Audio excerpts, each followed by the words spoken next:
Recovery is vital. You do a hard workout, you have to recover to reap the benefits of what you want to eventually accomplish in terms of world-class performances, medals at the Olympics, winning major marathons or any major event. Every time you do eccentric contraction exercise, the kind that weightlifters, for example, indulge in, or runners going downhill, that when muscles contract in that way, they suffer these tears in their surface. What happens then is that repair has to occur, or that muscle cell, which is a huge entity, will die.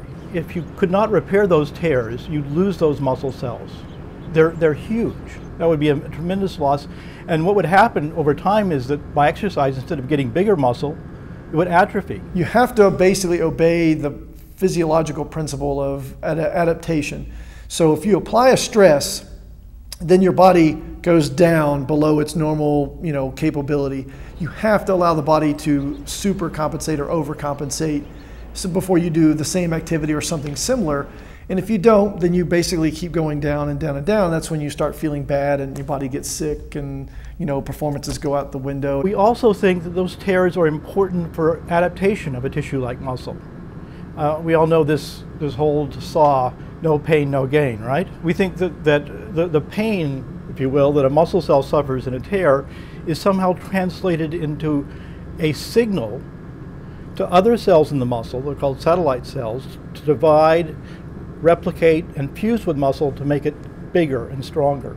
So that the next time it's put under that sort of mechanical stress, it's ready, it's adapted. Just like muscle, the skeleton can adjust its size and its shape based on the mechanical loads that it experiences. So if you have an overloading of the skeleton, that bone can get bigger and stronger and more able to resist the loads that it experiences. Any type of mechanical loading in bone can lead to the formation of small cracks in the bone matrix called microcracks. That's going to happen with normal everyday loading, but the more you load that bone, the more those cracks are going to develop. And eventually, if the bone's not allowed enough time to recover, those cracks are going to coalesce together and could potentially lead to a macroscopic fracture or a stress fracture.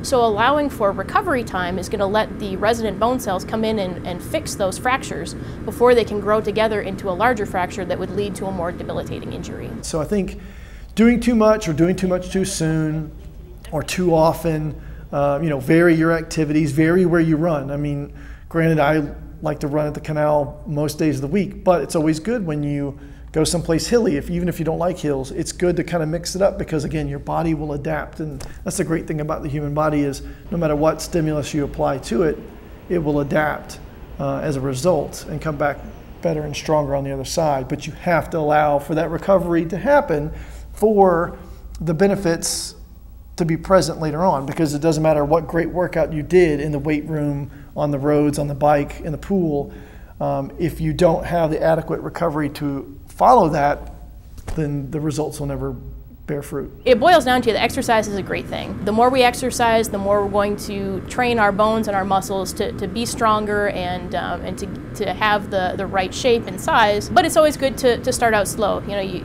pick the type of exercise you want to do and work into it. Build up to more of an elite level by taking smaller steps so that you allow your body to adapt to be best trained to undergo that particular exercise.